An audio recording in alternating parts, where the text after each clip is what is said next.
శ్రీ గురుభ్యో నమ. శ్రీ పూర్ణానందస్వామి చరిత్ర అధ్యాయం 6 3వ భాగం. పరమాత్మ స్వరూపులైన స్వామివారి ఆదేశాలను ఆజ్ఞలను తూచా తప్పకుండా పాటించే దేవతలు ఎందరో ఉన్నారు. అమోఘమైన అలాంటి కొన్ని సన్నివేశాలను మనం ఇప్పుడు చూద్దాం. సర్వేశ్వరులైన స్వామివారు శివరాత్రికి శ్రీశైలానికి వివిధ రాష్ట్రాల నుండి ఎంతో దూరం పాదయాత్ర చేస్తూ ఆకలితో వచ్చే భక్తుల కోసం హటకేశ్వర ఆశ్రమంలో ఎప్పుడూ అన్నదానం చేసేవారు. వారి కృప వలన ఇప్పటికి కూడా ఆ కార్యక్రమం ఎలాంటి ఆటంకాలు లేకుండా పూర్వాధికం వైభవంగా జరుగుతోంది. అలా ఉండగా 1972 సంవత్సరంలో శివరాత్రి సమీపిస్తుండగా స్వామివారు బీఆర్కే గారిని పిలిచి అన్నదాన కార్యక్రమం గురించి తెలుపగా అతను, స్వామీజీ, కాలనీలో ఎన్జిఓ సమ్మె వలన పరిస్థితి చాలా భయంకరంగా ఉంది. 3-4 నెలల నుండి ఎవరికీ జీతాలు లేవు. అందరూ అప్పుల్లో మునిగి భార్యాపిల్లలను పోషించలేక ఇప్పటికే కొందరు వాళ్ళ ఊర్లకు వెళ్ళిపోయారు. మన ఆశ్రమ ఆర్థిక పరిస్థితి కూడా బాగాలేదు కదా. కాబట్టి పురాణాల్లో వివరిస్తున్నట్లు ఈ సంవత్సరం మనము ఉపవాసంతో జాగరణ చేసి మరునాడు ఏదైనా టిఫిన్ పెడితే సమస్య తీరిపోతుంది కదా అని తన స్వతసిద్ధమైన చాతుర్యంతో ఆ క్లిష్ట పరిస్థితి నుండి బయటపడడానికి ఒక చిన్న చిట్కా ప్రయోగించారు. స్వామివారు అప్పుడు కోపంతో, ఏమీ శివునికి అన్నదానం చేయాలనే సంకల్పం ఏమీ లేదు. అది అన్నపూర్ణ బాధ్యత. ఆమె తన బాధ్యతను సక్రమంగా నిర్వహించాలి. నా వద్దకు వస్తున్న ప్రతి భక్తునికి ఆమె అన్నం పెట్టి తీరాలి. ఒకవేళ ఆ సమయంలో పిల్లలు మల విసర్జన చేసినా అది కూడా ఆవిడ గమనించవలసిందే అని అంటూ తమ ముందున్న స్టూల్ను ఒక తన్ను తన్నారు. తన బుద్ధి సామర్థ్యాన్ని స్వామీజీ మెచ్చుకుంటారని అనుకున్నారు, కానీ వారికింత కోపం వస్తుందని అతను అనుకోలేదు. స్వామివారు చెబుతున్న ఈ అన్నపూర్ణ ఎవరు, ఎప్పుడు వస్తుంది అని ఆలోచిస్తుండగా స్వామీజీ సరుకులకు అవసరమైన డబ్బాలు వగైరా సమకూర్చమని ఆదేశించారు. అన్నీ తెలిసిన వీరిప్పుడు ఏమీ తెలియనట్లు మాట్లాడుతున్నారు. అసలు ఎవరు ఏ సామాన్లు తీసుకొస్తారని, తిండికి లేక అందరూ కొట్టుమిట్టాడుతున్నారు అని అనుకుని బీఆర్కే గారు వారి మాటలను అంతగా పట్టించుకోలేదు. అతని నిర్లక్ష్యాన్ని గమనించిన స్వామీజీ 2-3 సార్లు డబ్బాల గురించి జ్ఞాపకం చేసినా అప్పుడు కూడా అతను పట్టించుకోలేదు. శివరాత్రికి 4-5 రోజులు ముందుగానే వచ్చే భక్తుల కోసం హటకేశ్వరాశ్రమంలో పందిరి వేయమని స్వామివారు ఆదేశించారు. వెంటనే చక్రపాణి, వెంకటరామరాజు, కారంగి కృష్ణమూర్తి మొదలగు భక్తులు అడవి నుండి కట్టెలు తెచ్చి పందిరి వేయడం ప్రారంభించారు. అయితే పెద్ద పెద్ద రాళ్లతో ఉన్న ఆ అడవి ప్రాంతంలో కర్రలు పాతడానికి ఎక్కడ తవ్వినా ఖణ్మని గడ్డపార రాళ్లకు తగులుతుంది. కానీ మట్టి స్థలం ఎక్కడా కనబడకపోయేసరికి వాళ్ళు ఆ విషయాన్ని స్వామివారికి విన్నవించగా వారు వచ్చి గుర్తులు పెట్టిన ప్రదేశంలో త్రవ్వితే అదేమి చిత్రమో అక్కడ మాత్రం సులభంగా త్రవ్వగలిగారు. అయితే ఒక అంగుళం అటు ఇటు త్రవ్వినా మళ్ళీ రాళ్లే. ఆ భూదేవి కూడా స్వామీజీ సంకల్పానికి అనుగుణంగా వర్తిస్తుందని వాళ్ళకు అర్థమైంది. అయితే మహాశివరాత్రికి 2 రోజులు మాత్రం మిగిలి ఉందనగా ఆ అర్ధరాత్రి ఎవరో పంపినట్లుగా నిజామాబాద్లో బట్టల వ్యాపారం చేస్తున్న పల్లికొండ శంకరయ్యను అని అంటూ ఒకతను అన్నదానానికి అవసరమైన సరుకులన్నీ తెచ్చిచ్చి వెళ్ళారు. అలా స్వామివారి సంకల్పానుసారంగా అన్నదాన కార్యక్రమాలు అతివైభవంగా జరుగుతుండగా పట్టుచీరలు కట్టుకున్న కొంతమంది ముత్తైదువులు ఎక్కడి నుండో వచ్చారు. స్వామివారి దర్శనం చేసుకుని అందరితో పాటు వాళ్ళు కూడా చురుకుగా సేవా కార్యక్రమాల్లో పాల్గొన్నారు. అంతలోనే ఒక పిల్లవాడు ఆశ్రమ ప్రాంగణంలో మల విసర్జన చేశాడు. అటు ఇటు తిరుగుతున్న బీఆర్కే గారు అది గమనించి దాన్ని తీసివేయాలనుకుని పాతగుడ్డ తీసుకుని వచ్చేసరికి ఆ పట్టుచీర కట్టుకుని వచ్చిన వారిలో ఒక ఆవిడ తన చేతి రుమాలతో అది తీసివేసి అక్కడ నీటితో శుభ్రం చేసింది. ఒకవేళ పిల్లలు మల విసర్జన చేసినా ఆవిడ గమనించవలసిందే అని స్వామీజీ అన్న మాటలు వెంటనే అతనికి గుర్తుకు వచ్చి ఆమె పేరు అడుగగా ఆమె తన పేరు అన్నపూర్ణ అని చెప్పింది. ఆశ్చర్యభరితులైన అతను అక్కడి హడావిడి కాస్త తగ్గాక ఆ ముత్తైదువుల గురించి విశదంగా అడిగి తెలుసుకోవాలనుకున్నారు. కానీ ఏదో పని మీద అతను లోపలికి వెళ్ళి వచ్చేసరికి ఆ ముత్తైదువులు అక్కడెక్కడా కనిపించలేదు. 1980లో ఒకరోజు ఉదయం సేవకులైన శేఖరు, బాలు, గోవిందు, నంబి వాళ్ళు ఆశ్రమ పనులు చేస్తుండగా స్వామివారు తమ గది నుండి బయటకు వచ్చి కూర్చున్నారు. అప్పుడు అందరూ వెళ్ళి స్వామీజీకి నమస్కారం చేసుకుని కూర్చోగా వారు కాఫీ అడిగారు. అప్పట్లో వారి ముఖ్య సేవకుడైన శేఖర్ గారు, స్వామీజీ ఇంకా పాలు రాలేదు అని అనగా వారు, ఇప్పటి వరకు పాలు రాలేదా, మరి ఇక్కడెందుకు అని అంటూ పక్క గదిలో ఉన్న భువనేశ్వరి యంత్రాన్ని చూపిస్తూ కర్ర తీసుకురా అని మాట వినని తన బిడ్డను తండ్రి శిక్షించడానికి అన్నట్లు అనగానే ఎవరో ఒక అమ్మాయి వచ్చి పాలు అని అన్నది. వెంటనే శేఖర్ గారు వెళ్ళి పాలు తీసుకొని కాఫీ తయారు చేసి స్వామివారికి ఇచ్చి ఆ తర్వాత అందరూ కాఫీ తాగి ఏవేవో కబుర్లు చెప్పుకుంటూ కూర్చున్నారు. ఈలోగా పాలబ్బాయి వచ్చి పాలు పోయగా వాళ్ళు ఇంతకు ముందు ఎవరితోనైనా పాలు పంపారా అని అడగగా అతను లేదని అంటూ వెళ్ళిపోయారు. అప్పుడు అందరికీ చాలా ఆశ్చర్యం కలిగింది. మరి ముందు పాలు తెచ్చిన అమ్మాయి ఎవరు? ఆ అమ్మాయిని ఎన్నడూ ఆ ప్రాంతంలో చూచినట్లు ఎవ్వరికీ గుర్తులేదు. వాళ్ళ ఆశ్చర్యాన్ని చూసి స్వామివారు చిరునవ్వు చిందించారు. వారి నవ్వు చూచి ప్రశ్నార్థకంగా అందరూ వారిని చూసినా వారెప్పటిలా మౌనంగా ఉండిపోయారు. ఆశ్రమం స్థాపించడానికి ఏమాత్రం ఇష్టపడని స్వామివారు భక్తుల ఒత్తిడి వలన చివరకు ఆశ్రమ స్థాపనకు అనుమతించారు. అయితే వారు కార్యకర్తలతో ఎవరైనా స్వయంగా ఏమైనా ఇస్తే పుచ్చుకోవాలి కానీ మనంగా ఎవరిని ఏమీ అడగవద్దు అని హెచ్చరించారు. కాబట్టి ఆశ్రమ కార్యకర్తలు ఇలాంటి విషయాల్లో తగు జాగ్రత్తగా వ్యవహరించేవారు. సామాన్యంగా స్వామివారు ఆశ్రమ వ్యవహారాలను పట్టించుకునేవారు కాదు. అలాగే తప్పని పరిస్థితిలో తప్ప కార్యకర్తలు కూడా ఆశ్రమ వ్యవహారాలను వారి దృష్టికి తీసుకువెళ్లేవారు కాదు. అలా ఉండగా 1985 సంవత్సర ప్రాంతంలో ఆశ్రమం ఎవరికో 700 రూపాయలు సమయానికి చెల్లించలేకపోయింది. ఇలా 2-3 వాయిదాలు దాటిపోయేసరికి అన్నీ తెలిసి ఏమీ తెలియనట్లు వ్యవహరిస్తున్న స్వామివారి దృష్టికి ఈ విషయం ఎలాగో వచ్చింది. అప్పుడు వారు, ఈ కుబేరుడు ఏం చేస్తున్నాడు అని అన్నారు. ఆ తర్వాత కొంతసేపట్లోనే నల్లగా ఎత్తుగా ఉన్న ఒక అతను వచ్చి స్వామివారికి నమస్కరించి 700 రూపాయలు వారి పాదాలకు సమర్పించి వెళ్ళిపోయారు.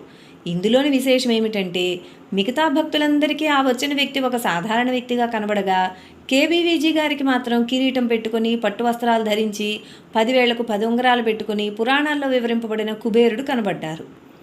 1989లో ఒకసారి స్వామివారు మదురై నుండి మద్రాసుకు కారులో ప్రయాణిస్తుండగా కొంత దూరం వెళ్ళేసరికి ఎండ బాగా ఉండడం వలన అది తట్టుకోలేక స్వామీజీతో ప్రయాణిస్తున్న నంబి, సావిత్రి వాళ్ళు, స్వామీజీ బాగా ఎండగా ఉంది కదా అని అనగా వారు, అవునవును ఎండ బాగానే ఉంది, వర్షం పడితే బాగుండేది కదా, కాస్త చల్లబడేది అని అన్నారు.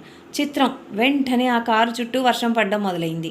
అయితే ఇందులోని మరొక విశేషం ఏమిటంటే వర్షం ఆ కారు చుట్టూ మాత్రమే పడుతోంది కానీ మిగతా చోట్ల పడడం లేదు. ఇలా మరొకసారి 1990 అక్టోబర్లో స్వామివారు నంబి, శ్రీనులతో కలిసి ఆశ్రమానికి అప్పుడే వచ్చిన క్రొత్త కారులో తమ తపోస్థానమైన బాణతీర్థానికి వెళుతుండగా ఒంగోలు దాటి టంగుటూరు చేరేసరికి మధ్యాహ్నం 1 గంట అయింది. అప్పుడు అక్కడ ఏదో గొడవ జరగడం వలన ఆ ఊరి జనాలు వాహనాలు తిరగనీయకుండా రోడ్డు మధ్యలో కూర్చొని సమ్మె చేస్తున్నారు. శ్రీను వెళ్ళి వాళ్లను బ్రతిమిలాడగా వాళ్ళు కలెక్టర్ గారు వచ్చి పరిష్కారం చేసే వరకు ఏ బడ్లు కదలనీయమని, అందుకు 2 గంటల సమయం పడుతుందని అన్నారు. స్వామీజీ ఏమీ మాట్లాడకుండా కారులోనే కూర్చున్నారు. విపరీతమైన ఆ ఎండవేడికి వారు చెమటతో తడిసిపోయారు. గాలి విసురుకోవడానికి అక్కడేమీ కనబడకపోయేసరికి నంబి వెళ్ళి కారు నెంబరు రాసిపెట్టిన అట్టముక్క తీసుకొచ్చి స్వామివారికి గాలి విసురుతూ వారి పక్కనే కూర్చున్నాడు. వారప్పుడు తాము చేసిన ప్రయాణాల గురించి మాట్లాడుతూ ఇలా ఎండలో ప్రయాణం చేయకూడదు అని అంటూ గంటల తరబడి కూర్చున్నారు. చివరకు సమయం చూస్తే మధ్యాహ్నం 3 గంటలవుతోంది. అయినా ఒక్క బండి కూడా కదలడం లేదు. సమ్మె సాగుతూనే ఉంది. పరిస్థితిని గమనించిన స్వామీజీకి విసుగు వచ్చినట్లుంది. జనాల తీరు చూస్తే కదిలేటట్టు లేదు. వాళ్ళు నన్ను ఆడిస్తున్నట్లున్నారు అని అంటూ, అవును, అయినా ఈ వరుణుడు పైన ఏం చేస్తున్నాడు అని అన్నారు. వారు ఆ మాట అన్న కొంత సమయానికే అప్పటి వరకు నిర్మలమైన ఆకాశంలో కారు మేఘాలు కమ్ముకున్నాయి. దానితో పాటు విపరీతమైన గాలి కూడా మొదలైంది. వెంటనే కుండపోతలా వర్షం ప్రారంభమైంది. ఉన్నట్టుండి ఆ వాతావరణం అలా భయానకంగా మారేసరికి జనమంతా భయభీతులై అటు ఇటు చెల్లా చెదురై పరిగెత్తారు.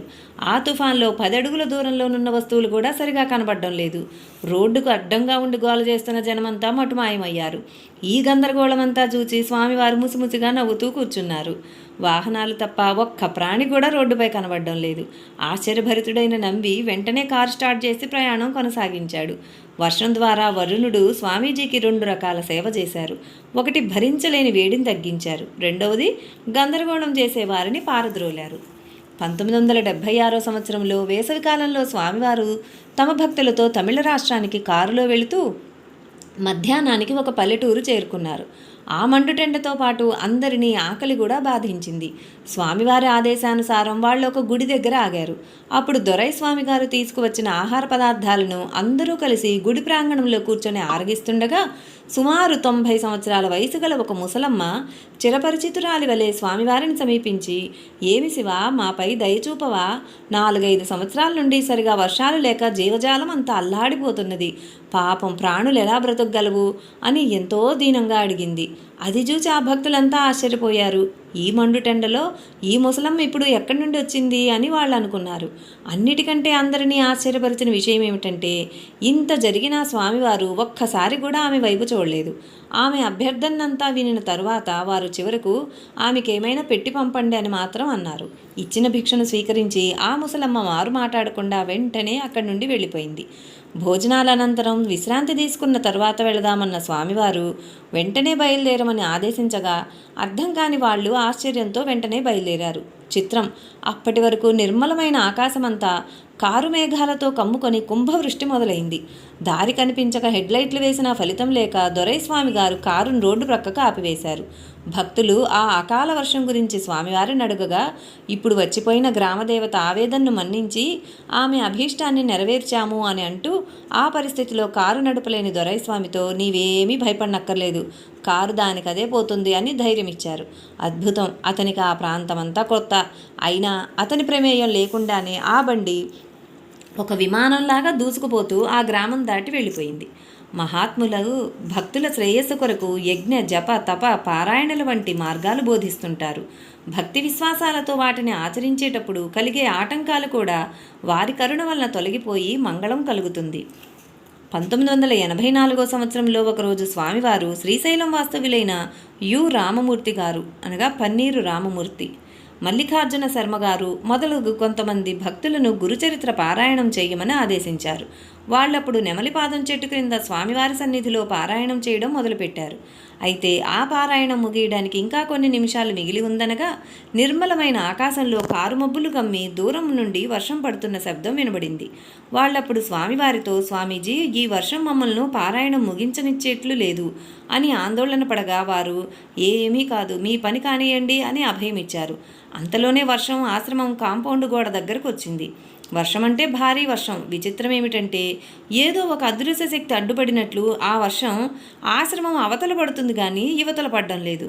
వాళ్ళ పారాయణ ముగిసిన తర్వాత స్వామివారి కుర్చీలోంచి లేచి వరండాలో అడుగు పెట్టడమే ఆలస్యం.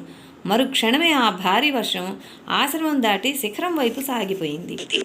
అక్క మహాదేవి బిలంలో దేవీ నవరాత్రులు జరుగుతుండగా ఒకరోజు రాత్రి స్వామివారు నిద్రిస్తుండగా భీమాకారులు ఒళ్లంతా రోమావృతులైన రోమస మహర్షి వారు ఆనందంతో స్వామీజీని కౌగిలించుకుని అన్ని చోట్లకు అందరి వద్దకు వెళ్తారు కానీ నా దగ్గరకు రారా అని అలిగి ప్రేమతో ఆహ్వానించారు. స్వామివారప్పుడు రోమస మహర్షి వారు తపస్సనుష్ఠిస్తున్న శ్రీశైలం మల్లికార్జున స్వామివారి క్షేత్రానికి సుమారు 21 కిలోమీటర్ల దూరంలో ఉన్న అరణ్యం మధ్యలో గల అతి పవిత్రమైన ఇష్టకామేశ్వరి దేవాలయానికి వస్తామని అన్నారు. ఇలా ఉండగా శిథిలమైన ఇష్టకామేశ్వరి దేవాలయంలో 1974 నుండి సాధన చేస్తున్న సదానంద గారు ఆ దేవాలయ పునరుద్ధరణకై అవసరమైనవన్నీ సమకూర్చుకొని శుభప్రారంభం చేయమని వేడుతూ స్వామివారిని సమీపించారు. వారప్పుడు అర్ధగర్భంగా ఒక చిరునవ్వుతో అతని ఆహ్వానాన్ని మన్నించి కేబీవీజీ శేఖర్ గారులను వెంటబెట్టుకుని అక్కడికి వెళ్లారు. అయితే వాళ్ళు గుడి వద్దకు సమీపించేసరికి స్వామివారికి అభిషేకం చేస్తున్నట్లు వర్షం ప్రారంభమైంది. గుడి ప్రక్కన తయారు చేసిన ఒక కుటీరంలో చెక్క మంచంపై స్వామివారు విశ్రాంతి తీసుకుంటుండగా కేబీవీజీ గారు మంచం కిందకు దూరి వర్షం నుండి తప్పించుకున్నారు. చిత్రం ఏమిటంటే ఆ భారీ వర్షంలో గడ్డితో కప్పిన ఆ కుటీరం మొత్తం కారింది కానీ స్వామీజీ పడుకున్న చోట మాత్రం నీరు కారలేదు. స్వామివారు తెల్లవారుజామున లేవగానే కట్టిపెట్టినట్లు వర్షం కూడా ఆగిపోయింది. అది చూచి వాళ్ళంతా ఆశ్చర్యపోయారు. స్వామివారు అర్ధగంటలోనే తమ దైనందిన కృత్యాలన్నీ ముగించుకొని కేబీవీజీ గారు ఇచ్చిన ఒక గ్లాసు ఆవు పాలు తాగి ఉదయం 6 గంటలకు పద్మాసనంలో పీఠంపై కూర్చున్నారు. మళ్ళీ సాయంత్రం 6 గంటలకు లేచి స్నానం చేసి వచ్చి కేబీవీజీ గారు ఇచ్చిన మరొక గ్లాసు పాలు త్రాగి మళ్ళీ ఆసనంలో కూర్చున్నారు. ఇలా ఒక వారం రోజులు కొనసాగింది. ఆ వారం రోజుల్లో వారు ఇంకేమీ ఆరగించలేదు. అలా ఎవరితోనూ ఏమీ మాట్లాడలేదు కూడా. ఆ రోజుల్లో స్వామివారిని వాళ్ళందరూ అప్పుడప్పుడు జ్యోతిగా దర్శించేవాళ్ళు. అయితే వాళ్లను ఆశ్చర్యపరిచిన మరొక విషయం ఏమిటంటే దోమల వంటి అడవి క్రిమికీటకాల వలన ఒక్క నిమిషం కూడా కూర్చోలేని ఆ వాతావరణంలో ఇన్ని రోజులు స్వామివారు నిశ్చింతగా నిశ్చలంగా ఎలా కూర్చోగలిగారు అని. చివరకు వారం రోజుల తర్వాత అందరూ తిరిగి సున్నిపెంట ఆశ్రమానికి వచ్చారు. అలుగుటయే ఎరుంగని మహామహితాత్ముడు అజాతశత్రువే అలిగిన నాడు అంటూ కోపమే ఎరుగని మహనీయుడైన ధర్మరాజుకు కోపమే వస్తే ఏమి జరుగుతుందో రాయబార ఘట్టంలో శ్రీకృష్ణ పరమాత్మ కౌరవులకు వివరిస్తాడు. అలాగే సంకల్పరహితులైన శ్రీ పూర్ణానంద స్వాముల వంటి అవతార పురుషులు ఒకవేళ సంకల్పిస్తే దానిని తక్షణం నెరవేర్చడానికి ఆయా దేవతలు సర్వదా సంసిద్ధులై భక్తి ప్రపత్తులతో ఎలా ప్రతిస్పందిస్తారో మచ్చుకు మరికొన్ని సంఘటనలు తెలుసుకుందాం. 1980 ఏప్రిల్లో ఢిల్లీలోని చల్లా రామకృష్ణమూర్తి గారింటికి వెళ్లిన స్వామివారు ఒకరోజు ఉన్నట్లుండి అతనితో తమ హెడ్ మాస్టర్ గారి అబ్బాయి శంకరన్ ఢిల్లీలో ఎక్కడ ఉంటారని అడిగారు. కృష్ణమూర్తి గారు ఆ వ్యక్తి గురించి అప్పుడే వింటున్నారు. స్వామివారు అతన్ని 20 సంవత్సరాల ముందు కలిశారట. వారి వద్ద అతని అడ్రస్సు కానీ ఫోన్ నెంబర్ కానీ లేదు. ఆ మహానగరంలో అడ్రస్సు లేని వ్యక్తిని వెతకడం అంటే చాలా కష్టం. అతని కంగారు గమనించి స్వామివారు, పర్వాలేదు కృష్ణమూర్తి, నీవేమీ బాధపడకు అని అన్నారు. 2 రోజుల తర్వాత స్వామివారు హఠాత్తుగా కృష్ణమూర్తి గారు నివసిస్తున్న జనకపురి నుండి సుమారు 8 కిలోమీటర్ల దూరంలోనున్న శ్రీ గణపతి, శ్రీ సుబ్రహ్మణ్య స్వామి దేవాలయాలతో కూడిన ప్రసిద్ధమైన మలై మందిర్ అనే కొండకు వెళ్దామని అనగా అతను కొంత ఆశ్చర్యపోయారు. అలా వాళ్ళు అక్కడికి వెళ్ళి దేవాలయ సందర్శనం తరువాత ఆ కొండపై కూర్చొని ఉండగా అలౌకికమైన ఆ వాతావరణంలో కృష్ణమూర్తి గారు తనకు తెలియకుండానే ధ్యాన నిమగ్నులయ్యారు. కాసేపటికి అతను కళ్ళు తెరువుగా స్వామివారితో ఎవరో తమిళంలో మాట్లాడడం గమనించారు.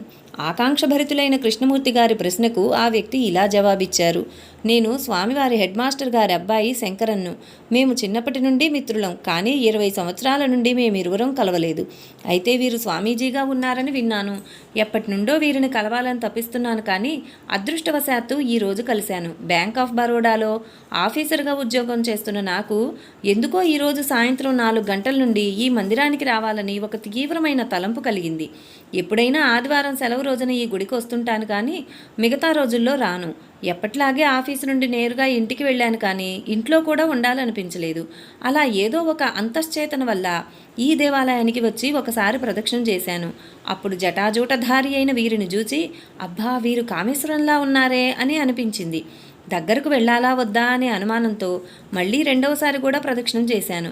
అప్పుడు ఏమైనా కానీ వారితో మాట్లాడవలసిందే అనుకుని 3వసారి ప్రదక్షిణం చేసి వస్తుండగా నన్ను చూచి వీరు వాంగో శంకరన్ అనగా రా శంకరన్ అని తమిళంలో పిలిచేసరికి నా అనుమానం నిజమేనని అర్థమైంది.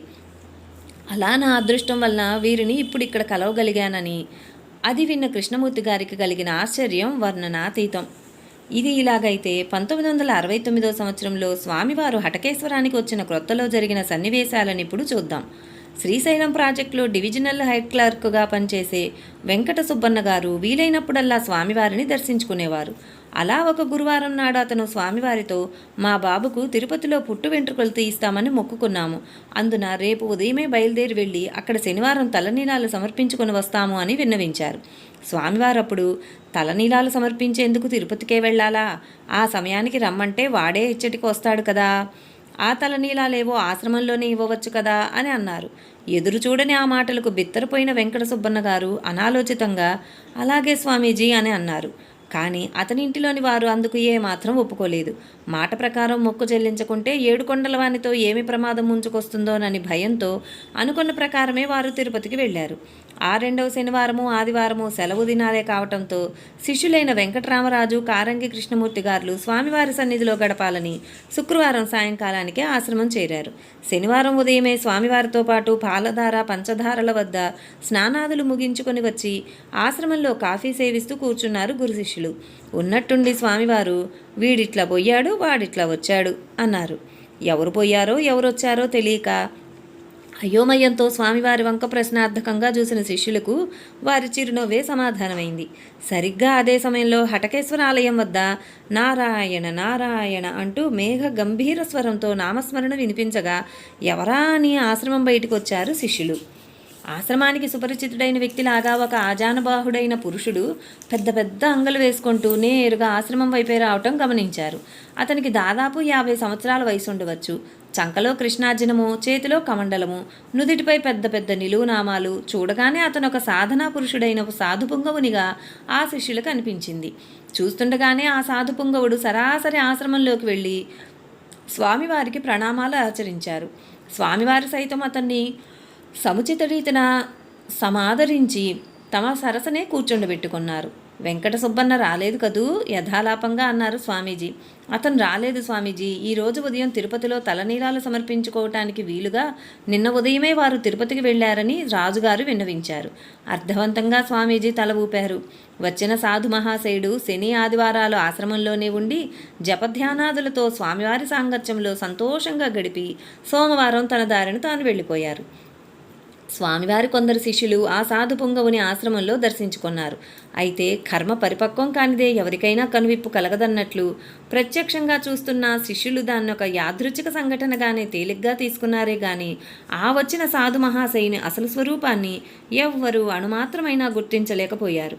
మరొక ఆశ్చర్యకరమైన విషయం ఏమిటంటే ఆశ్రమానికి ఏ సాధువు అతిథిగా వచ్చి ఒక పూట బస చేసినా వారిని యక్ష ప్రశ్నలు వేయటం స్వామివారి శిష్యుల్లో కొందరికి అలవాటు. మీరెక్కడి నుండి వస్తున్నారు? ఎందుకు సన్యసించారు? మీరు బ్రహ్మచారులా లేక సంసారులా? మీరు ఏ ఏ మహనీయులను ఏ ఏ పుణ్యక్షేత్రాలను సందర్శించారు? మీ అనుభూతులేమిటి? ఇలా ఎన్నో ప్రశ్నల పరంపరలు. మరి అదేం మాయో ఈ సాధు మహాశయుడు 2 రోజుల ఆశ్రమంలో అతిథిగా ఉన్నప్పటికీ ఏ ఒక్కరికి వారి వివరాలు అడగాలనిపించలేదు. అంటే ఆ మహనీయులిరువురు తమ మాయను ప్రవేశపెట్టి తమ దైవత్వాన్ని కావాలనే మరుగుపరిచారన్నమాట. గుప్తయోగులు తమ ఆంతర్యాన్ని అందరికీ అంత సులభంగా అర్థం కానిస్తారా? ఇదిలాగైతే స్వామివారి శిష్యుడైన బి రాధాకృష్ణమూర్తి గారు శ్రీశైలం ప్రాజెక్టులో డివిజనల్ అకౌంట్స్ ఆఫీసర్గా పనిచేస్తున్న రోజుల్లో అతని మిత్రుడు శ్రీరామమూర్తి గారు కూడా అదే పోస్టులో మరొక డివిజన్లో పనిచేస్తుండేవారు. వివాహానంతరం చాలా కాలం వరకు సంతానం కలగనందున ఆ దంపతులు స్వామివారి ఆశీస్సులు కోరి తరచుగా వారిని దర్శించేవారు.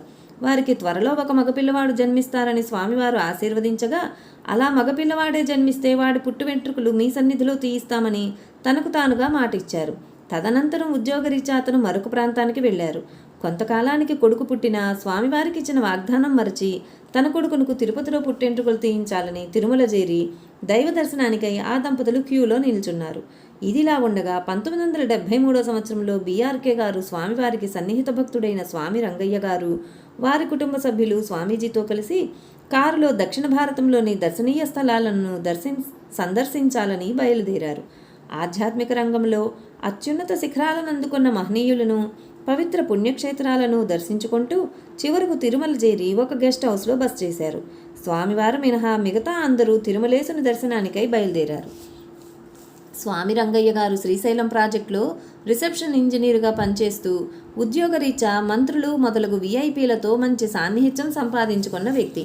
అందున శ్రీనివాసుని శీఘ్ర దర్శనానికై వారి నుండి ఎన్నో సిఫారసు లేఖలను కూడా చేతపట్టుకుని వచ్చారు. ఈ విషయాన్ని స్వామివారికి విన్నవించి వారిని కూడా రమ్మని బీఆర్కే గారు బ్రతిమిలాడారు. కానీ స్వామీజీ అందులకు ఒప్పుకోలేదు. శ్రీనివాసుడే వచ్చి స్వయంగా ఆహ్వానించనిదే నేనెలా వచ్చేది అని అన్నారు. అందున చేసేది లేక వారిని విడిదిలోనే వదిలి మిగతా అందరూ దైవ దర్శనానికి వెళ్ళారు. అదేమి చిత్రమో గాని స్వామి రంగయ్య గారు తెచ్చిన సిఫారసు లేఖలేవి శీఘ్ర దర్శనానికి ఉపయోగపడలేదు. అలా జరగడం అదే మొదటిసారి. ఇక గత్యంతరం లేక మిగతా భక్తులతో పాటు తాము 5 గంటల కాలం వరుసలో నిల్చొని దైవ దర్శనం చేసుకుని విడిదికి వచ్చారు. అందరూ తిరుగు ప్రయాణానికి సిద్ధమై కారులో బయలుదేరి వస్తుండగా స్వామివారు నేనిప్పుడే వెంకటేశ్వరుని చూడాలంటూ మారు మాట్లాడేందుకు అవకాశం ఇవ్వకుండా కారు దిగి గబగబా గుడివైపు వెళ్ళిపోయారు. అది చూచి బీఆర్కే గారి గుండెలు గుభేలుమన్నాయి. మరొక వంక తిరుగు ప్రయాణానికి సిద్ధమై వచ్చి కారులో కూర్చున్న స్వామి రంగయ్య కుటుంబ సభ్యులతో, చూశారా స్వామివారితో వ్యవహారం అంటే కత్తి మీద సాములా ఎలా ఉంటుందో? ఉదయం బ్రతిమిలాడినా రానని భీష్మించుకున్న స్వామివారు ఇప్పుడు ఏ స్వామి వచ్చి తమను ఆహ్వానించారని ఇలా అర్ధాంతరంగా ఉరుకుల పరుగుల మీద గుడికి బయలుదేరారు అని కొంత వింతగాను కొంత విసుగ్గాను ఉంది బీఆర్కే గారికి. అయినా అతను పరుగులాంటి నడకతో స్వామీజీని అనుసరించారు. శీఘ్ర దర్శనానికి అవకాశమే లేదని ఉదయమే తేలిపోయింది. అలాగని స్వామివారు 5-6 గంటలు ఓపిగ్గా క్యూలో ఉంటారని అసలే నమ్మకం లేదు. మాటల్లోనే స్వామివారు నేరుగా ఆలయ ముఖద్వారం సమీపించారు. సరిగ్గా అదే సమయంలో ఆలయంలో నుండి అర్చక రూపంలో 6 ఏండ్ల బాలుడు ముకుళితో హస్తుడై స్వామివారికి ఎదురొచ్చి, స్వామీజీ లోనికి దయచేయండి అని స్వాగతం పలికారు. ముద్దులు మూటగట్టినట్లున్న ఆ బాలుడు తాను దారి చూపుతూ ముందు వెళుతుంటే మారు మాట్లాడకుండా స్వామివారితో పాటు బీఆర్కే గారు కూడా ఆలయంలోనికి వెళ్ళారు. అదేమి చిత్రమో ఆలయ సిబ్బంది వాళ్ళు ఆ ముగ్గురిని చూస్తున్నారే కానీ అడ్డుకోలేదు. అలా ఆ బాలుడు వెళుతూ తిరుమలేశునికి లడ్డూ ప్రసాదాలు తయారు చేసే విభాగంలోనికి ప్రవేశించి ఎంతకు తిరిగి రాలేదు. బయటనే వేచి ఉన్న బీఆర్కే గారికి సహనం నశించి ధైర్యం చేసి ఆ బాలుని అన్వేషణలో పోటులోనికి ప్రవేశించారు. ఎవరది, లోపలికి ఎందుకు వచ్చావయ్యా అని బీఆర్కే గారిని లోపలే ఉన్న అర్చక స్వామి గద్దించారు. బీఆర్కే గారు విషయాన్ని వివరించగా, అన్యులెవ్వరూ ఈ పోటులోనికి ప్రవేశించరు. నేను ఇక్కడనే ఉన్నాను కదా, నీవు చెప్పినట్లు ఏ బాలుడు ఇటువైపు రాలేదు. నీవేదో కలగన్నట్లున్నావు, ఇక వెళ్ళవయ్యా, వెళ్ళమని కసిరికొట్టారు. పాపం బీఆర్కే గారు బిక్కమొహం వేశారు. పిల్లికి చెలగాటం, ఎలుకకు ప్రాణ సంకటం అన్నట్లుగా బీఆర్కే గారు ఇలా సంకట పరిస్థితిలో కొట్టుమిట్టాడుతుంటే స్వామివారేమో చిరునవ్వులు చిందిస్తూ చిద్విలాసంగా ఎటో చూస్తున్నారు. అప్పుడు బీఆర్కే గారికి కనువిప్పు కలిగింది. అతను ఆనంద భాష్పాలు కారుస్తూ గభాలన స్వామివారి పాదాలపై పడి, గురుదేవా, ఊహాతీతమైన మీ దివ్యలీలలు అజ్ఞానులైన మా బోటివారికి ఎలా అర్థమవుతాయి? స్వామి రంగయ్య పరపతి తిరుమలేశుని శీఘ్ర దర్శనానికి ఏ విధంగానూ ఉపయోగపడనందున ఇప్పుడు మీరు, మీతో పాటు నేను మరలా 5 గంటలు క్యూలో పడిగాపులు కాయవలసి వస్తుందని నాలో నేను మదనపడ్డానే తప్ప మీ అభిమతానికి అనుగుణంగానే మహాద్వారం వద్దే ఆ తిరుమలేశుడు మీకింతటి అపూర్వ స్వాగతం పలుకుతారని కలలోనైనా ఊహించలేదు. ఇటు వచ్చి మీకు స్వాగతం చెప్పి అటు పోటులోకెళ్ళి అలానే అదృశ్యమైపోయిన బాలకుడెవ్వరో ఇప్పుడు అర్థమవుతోంది. ఎలాగూ ఇంత దూరం రానే వచ్చాం కదా, స్వాగతం చెప్పిన స్వామిని మరొక్కమారు దర్శించాలని కోరికగా ఉంది. నా కోరిక మన్నించరు అని బీఆర్కే గారు ప్రాధేయపడ్డారు. స్వామివారు కూడా మారు మాట్లాడకుండా ఎన్నడూ లేనిది గర్భగుడి వైపు వెళ్లే భక్తుల వరుసలో కలిసి ముందుకు నడవసాగారు. ఆ వరుసలో స్వామివారి వెనుక బీఆర్కే గారు, వారి ముందు చిన్న బాలుని భుజంపై పరుండబెట్టుకున్న ఒక వ్యక్తి, అతని ముందు అతని భార్య ఉన్నారు. స్వామివారు నిద్రిస్తున్న ఆ బాలుని తల వెంట్రుకలను ఒక్కసారి గట్టిగా లాగారు. వెంటనే ఆ బాలుడు ఏడుపు లంకించుకోగా ఆ బాలుని తండ్రి వెంట్రుకలు లాగింది ఎవరా అని వెనుదిరిగి చూచి సంభ్రమాశ్చర్యాలతో స్వామివారి పాదాలపై పడ్డారు. పొరపాటైంది, మాట తప్పాను, మన్నించండని వేడుకొన్నారు. అతడు మరెవరో కాదు, తనకు కొడుకు పుడితే వాడి తలనీలాలు స్వామివారి సన్నిధిలోనే తీయిస్తానని మాట ఇచ్చిన శ్రీరామమూర్తి గారే. స్వామివారు చిరుకోపంతో, నీ కొడుకు పుట్టు వెంట్రుకలు నా సన్నిధిలో తీయిస్తానని నీవిచ్చిన మాట నీవు మరిచినా నేను మరువలేదు సుమా. గురుస్థానంలో మీరిచ్చిన మాట మరిచి మా అనుమతి లేనిదే మరొక చోట తలనీలాలు సమర్పిస్తే నీ కొడుకునికి ఏదేనీ కీడు కలిగే ప్రమాదం ఉండేది. అది తప్పించడానికే అర్ధాంతరంగా మా ప్రయాణాన్ని మధ్యలోనే ఆపి మీ దగ్గరకు రావలసి వచ్చింది. మీ బాబు తల వెంట్రుకలు ఇప్పుడు నేనే పీకి నా భక్తుడు అయిన నీ మొక్కు నేనే చెల్లించుకున్నాను. ఇక బాబు తలనీలాలు నిరభ్యంతరంగా తిరుమలేశుని సన్నిధిలోనే సమర్పించుకో అని బాలుణ్ణి ఆశీర్వదించి తిరుమలేశుని సందర్శనానంతరం తిరుగు ప్రయాణం కొనసాగించారు. ఉదయం ఆలయానికి రమ్మని తాను బ్రతిమాలినారానని భీష్మించుకున్న స్వామీజీ ఇప్పుడు తన బెట్టుకు సడలించుకొని అర్ధాంతరంగా కారు నాపి ఆగమేఘాల మీద ఆలయానికి ఎందుకు బయలుదేరి వచ్చారో బీఆర్కే గారికి పూర్తిగా అర్థమయ్యింది. అవురా, తన భక్తులను రక్షించుకోవటానికి భగవంతునికి కూడా ఇన్ని పాటలు తప్పవా అని అనుకున్నారు. తప్పవనడానికి తార్కాణంగా ఆపదలోనున్న తన భక్తుడైన గజరాజును రక్షించడానికి వెళ్లిన శ్రీ మహావిష్ణువు స్థితిని సూచించే సిరికింజప్పడు శంఖు చక్రయుగమున్ చేదోయి సంధింపడు అనే గజేంద్ర మోక్షంలోని పద్యం బీఆర్కే గారి మదిలో మెదిలింది. తిరుమల తిరుపతి ఆలయ మహాద్వారం వద్ద అర్చక బాలుని రూపంలో తిరుమలేశుడు స్వామివారికి ఆహ్వానం పలికిన సంఘటన తెలుసుకున్నాం కదా. స్వామివారు తాము పళని క్షేత్రానికి వెళ్లాలని సంకల్పించినప్పుడు కూడా వారికి అచ్చం ఆ విధంగానే ఆహ్వానం అందుతుంది. 1969 సంవత్సరం మార్చిలో స్వామివారు బీఆర్కే వెంకట్రామరాజు గారులతో కలిసి తమ తపోస్థానానికి వెళ్ళినప్పుడు మరికొన్ని క్షేత్రాల సందర్శనానికి కూడా వెళ్లారు. అలా వాళ్ళు తమిళనాడులోని తిరుచిరాపల్లిలో ఒకనాటి రాత్రి బస చేశారు. అచ్చటి నుండి నేరుగా పళనికి వెళ్లి సుబ్రహ్మణ్య స్వామిని సందర్శించి ఆ పిమ్మటనే తమ బంధువర్గమున్న మధురైకి వెళ్లాలని స్వామివారు అనుకున్నారు. కానీ మొదట మధురై క్షేత్రాన్ని దర్శించి ఆ పిమ్మటనే పళనికి వెళ్లాలని బీఆర్కే గారి ఆరాటం. అందుకు ఎవరి కారణాలు వారివి. స్వామివారి వంశానికి నాగదేవతలకు పరస్పర ప్రేమాభిమానాలు, విడదీయలేని అనుబంధాలు ఉన్నాయి కదా. కావున స్వామివారు తమకు ఉపదేశమైన పిమ్మట ఆత్మీయతాభావంతో పళని క్షేత్రంలో కొంతకాలం గడిపారు. ఇప్పుడు కూడా అదే గౌరవభావంతో మొదట పళని సుబ్రహ్మణ్య స్వామిని సందర్శించి ఆ పిమ్మటనే మధురై వెళ్లాలని స్వామివారు. బీఆర్కే గారి మనసులోని మర్మం మరో విధంగా ఉంది. అప్పటి వరకు స్వామీజీ విషయాలు కానీ వారి పూర్వీకుల విషయాలు కానీ చాలా వరకు గోప్యంగానే ఉండిపోయాయి.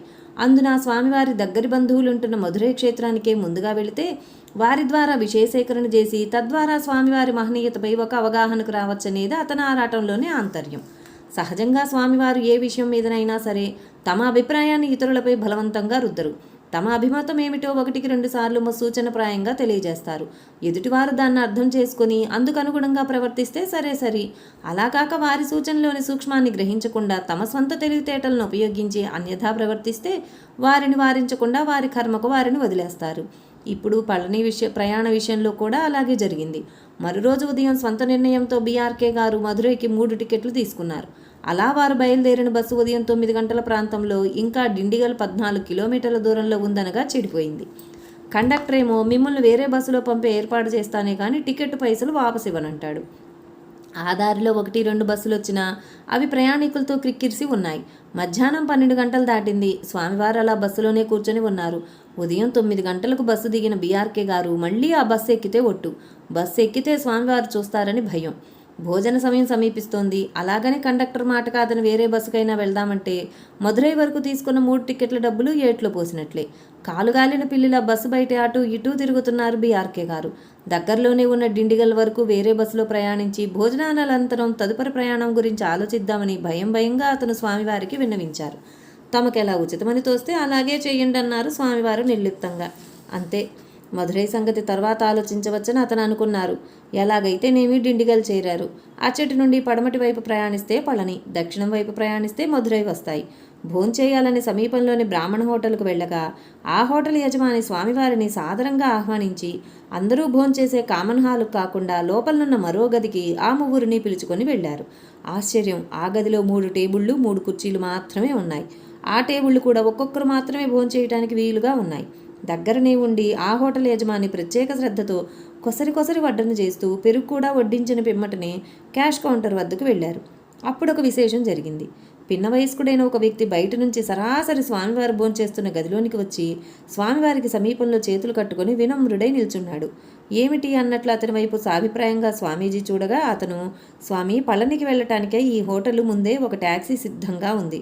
అందు ముందున్న సీటులో పళనికే చెందిన ఒక స్వామి కూర్చొని ఉన్నారు.